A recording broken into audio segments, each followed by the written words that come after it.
Saya baru saja pulang dari suatu lawatan cukup lama dan cukup intensif.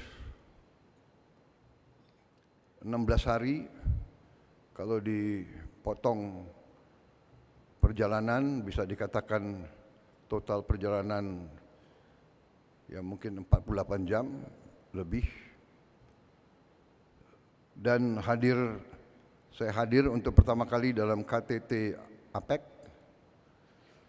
menemui pelaku-pelaku ekonomi, pemimpin-pemimpin ekonomi Asia Pasifik, tapi hadir juga banyak undangan dari tempat lain, hadir juga pelaku-pelaku ekonomi dari kawasan lain, kemudian di G20, tapi hadir juga selain negara G20, begitu banyak negara-negara lain. Saya jumpa di situ juga pimpinan Bank Dunia dan pimpinan blok-blok ekonomi.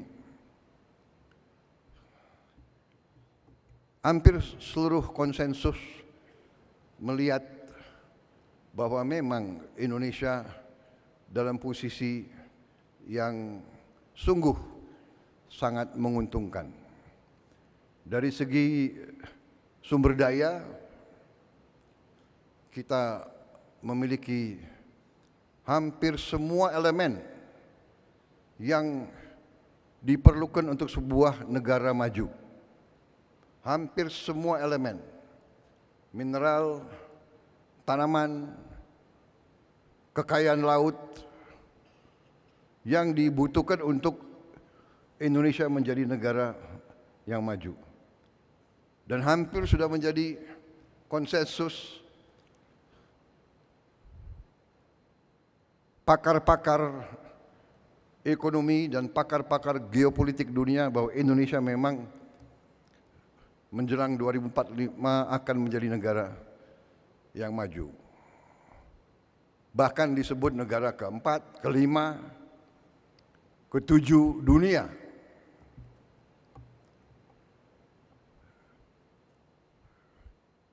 Kita faham kekayaan kita. Kita faham.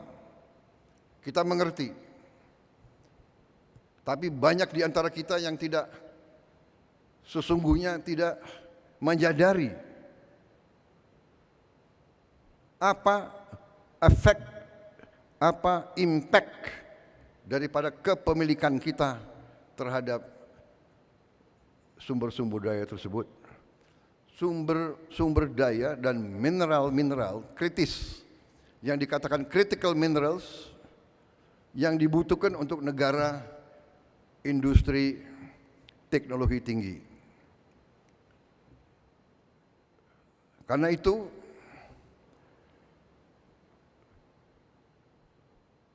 pelaku-pelaku perbankan, terutama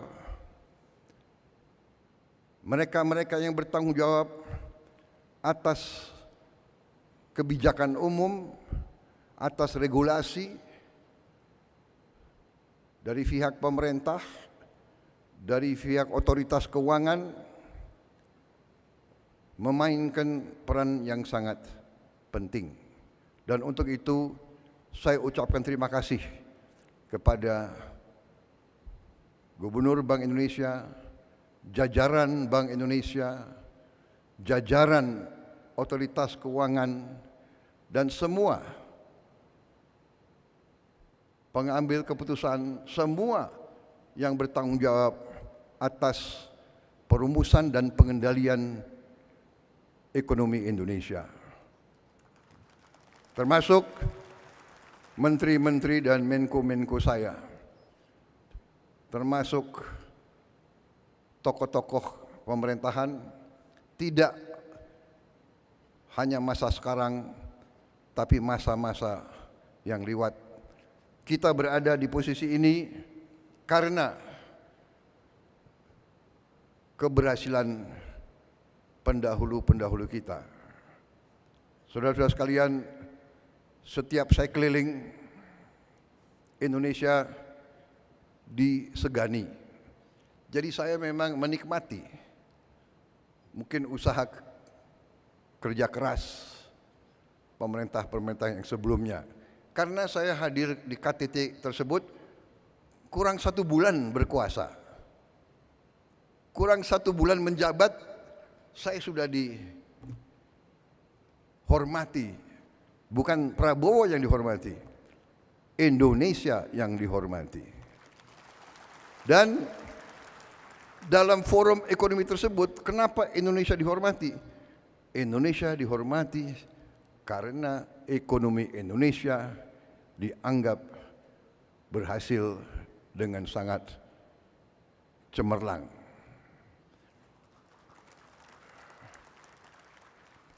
Jangan terlalu sering tepuk tangan. Kampanye sudah selesai. Jadi saudara-saudara, benar, ini serius. Saya tuh merasa sampai karena mereka begitu melihat ke Indonesia, negara-negara Amerika Latin, negara-negara Afrika, semua sekarang minta diundang ke Indonesia. Bulan Januari, Presiden Angola minta ke Indonesia. Bulan Februari, Presiden Kongo, Democratic Republic of Congo, Felix Tshisekedi, temannya Pak Luhut, minta ke sini. Begitu Pak, pemimpin Tanzania, dan yang saya sudah ketemu waktu di Brazil. Apa poin saya? Poin saya adalah kita harus bersyukur bahwa pengendalian ekonomi kita harus diakui selama ini cukup prudent, cukup bijak, cukup tertib, dan cukup aman. Saudara-saudara sekalian, kita perlu bangga negara kita negara developing, negara yang sedang membangun. Jumlah penduduk keempat terbesar di dunia, luas wilayah sangat luas, dengan segala macam masalah, suku-suku yang berbeda-beda, agama yang berbeda-beda, masalah yang berbeda-beda. Kita dapat membawa bangsa kita sampai ke sekarang. Inflasi yang sangat rendah, pertumbuhan di atas rata-rata dunia. Saya bangga kenapa? Tiap saya keliling, sejak saya Menteri Pertahanan, kita disegani kenapa?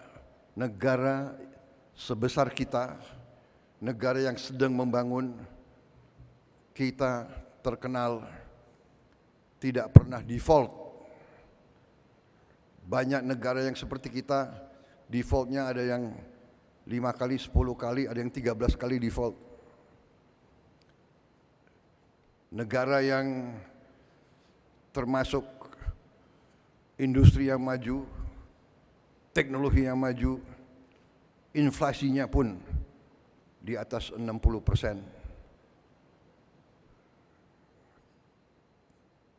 Ketidakstabilan ekonomi di banyak negara-negara itu membuat situasi kita, situasi yang patut kita syukuri, bukan untuk kita euforia, bukan untuk kita lengah, justru untuk kita semakin hati-hati. Indonesia berada dalam posisi yang perlu kita jaga bersama, karena kondisi geopolitik dunia sedang dalam keadaan yang cukup peka dan cukup bisa dikatakan penuh ketidakpastian. Tapi kalau kita lihat perkembangan akhir-akhir ini, memang ada peningkatan ketegangan di Ukraina, tetapi banyak pengamat, banyak pemikir menilai bahwa dengan pemilihan presiden Amerika yang baru, kemungkinan bisa terjadi terobosan-terobosan yang positif. Di Timur Tengah pun dengan adanya gencatan senjata di Lebanon membawa ke arah yang lebih positif. Kita berharap akan ada terobosan-terobosan juga di Gaza. Situasi penuh ketidakpastian ini mengharuskan kita untuk selalu waspada, selalu hati-hati.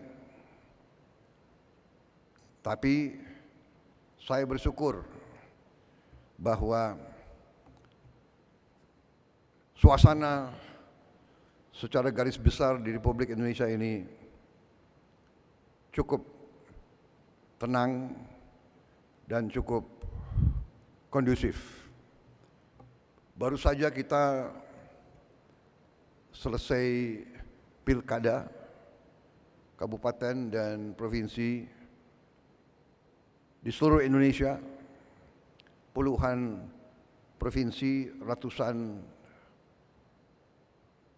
kabupaten kota. Syukur alhamdulillah berjalan dengan tenang, dengan damai.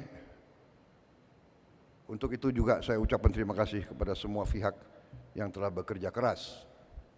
Dan ini menandakan terjadi suatu kematangan, terjadi suatu proses pendewasaan dalam bermasyarakat, bernegara, berpolitik, bahwa pergantian politik, pergantian kepala daerah itu menjadi hal yang biasa, bahwa kita bisa ganti pemimpin dengan damai melalui kotak suara. Walaupun mungkin kita belum puas, harus kita perbaiki, benar. Tetapi terjadi menurut pendapat saya dan keyakinan saya suatu proses pendewasaan. Yang menang biasa-biasa saja, jangan euforia. Yang kalah biasa-biasa saja. Yang penting kalau menang bekerja untuk seluruhnya, kalau kalah mendukung yang menang untuk seluruhnya, untuk seluruh rakyat Indonesia. Saya kira itu pesan yang ingin saya sampaikan kepada masyarakat keuangan. Anda memainkan peran yang penting. Anda mengelola uang rakyat Indonesia. Kita harus jaga uang rakyat. Kita harus bijak. Kita harus bertanggung jawab. Karena ini adalah darah dan keringat rakyat Indonesia.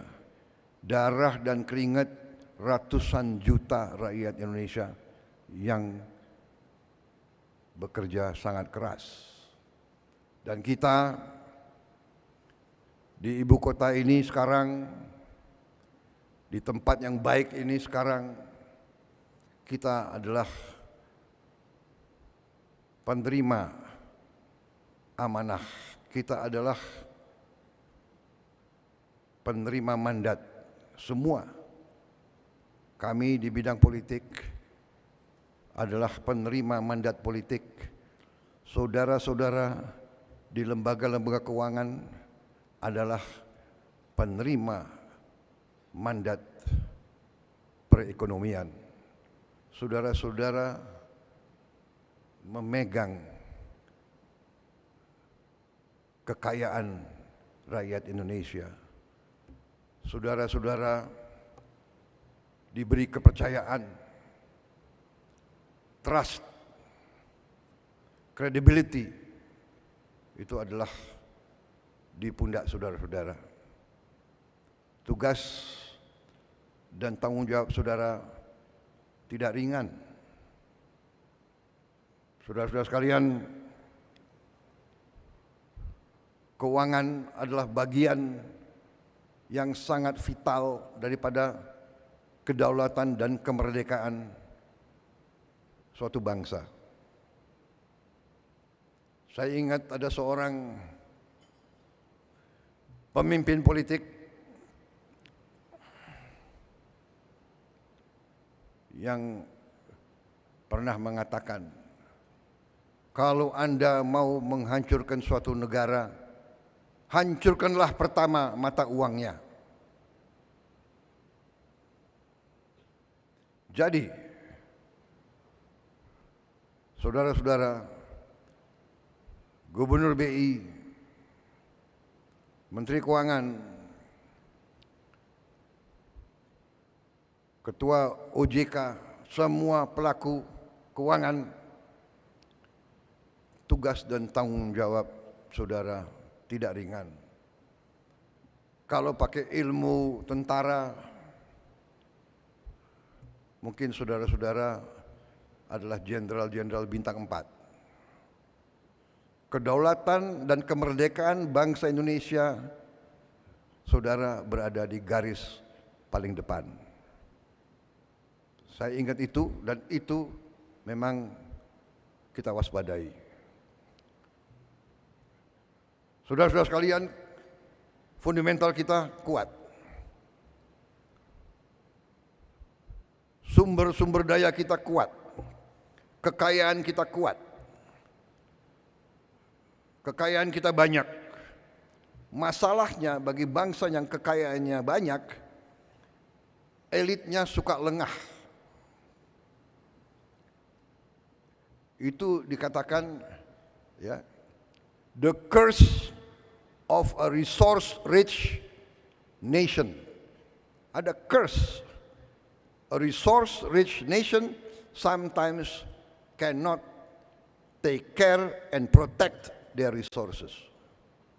Kemudian terjadi sikap complacent, sikap puas diri, sikap lengah. Dengan kelengahan, dengan ketidakwaspadaan, terjadi kebocoran-kebocoran yang tidak perlu terjadi. Saudara-saudara sekalian, saya kira secara garis besar itu yang ingin saya sampaikan. Tugas Gubernur BI, seluruh jajaran BI tidak ringan. Tugas menteri-menteri di bidang ekonomi tidak ringan. Tugas otoritas keuangan tidak ringan. Rakyat, nasib rakyat ratusan juta ada di pundak saudara-saudara. Ada dalam kebijakan, ada dalam keputusan saudara-saudara. Karena itu, sekali lagi saya terima kasih atas perjuangan saudara.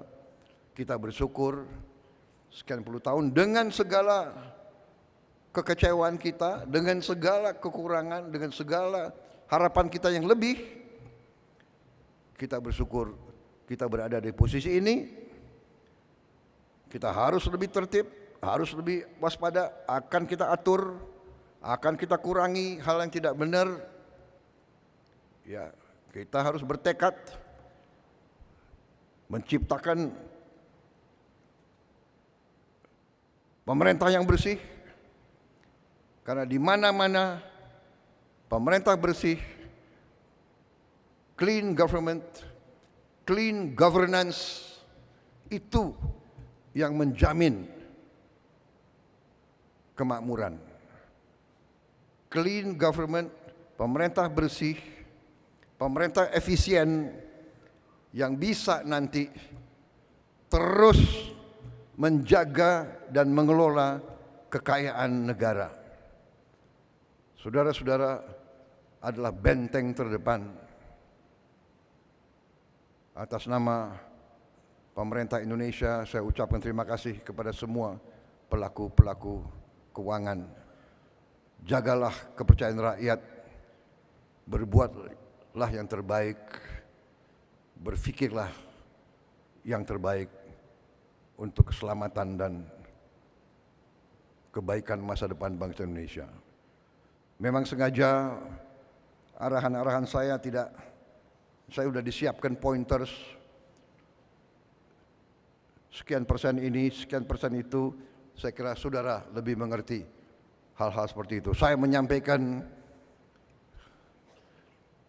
garis besar, saya menyampaikan tonggak-tonggak, saya menyampaikan harapan rakyat, saya menyampaikan suasana dan situasi umum yang kita hadapi. Saya percaya saudara akan menjaga kepercayaan itu. Saya percaya di hatimu semua, di hati semua pelaku, di hati semua pengambil keputusan, di hati tadi saya katakan panglima di bidang ekonomi. Saya percaya dan yakin di dalam hatimu merah putih, di dalam hatimu cinta tanah air. Saya percaya itu. Mari kita bersama sinergi semua unsur di semua bidang dengan semua keahliannya. Kita harus bekerja sebagai satu kesatuan. Bersama-sama kita akan berhasil. Saya yakin itu. Kita akan mencapai apa yang kita harapkan, apa yang kita cita-citakan. We can do it and we will do it. Dan saya percaya saudara-saudara, saya merasakan sekarang 1 bulan saya memimpin kabinet. Kabinet saya sekarang bekerja sebagai satu tim yang sangat luar biasa, sangat baik. 1 bulan, saya nggak tahu bulan-bulan yang akan datang. Tapi saya merasakan kompak. Saya merasakan ini kayak tim sepak bola. Semua bekerja. Sampai dikatakan bahwa dalam kabinet kita sekarang tidak ada hari merah. Kita bekerja setiap saat yang dibutuhkan.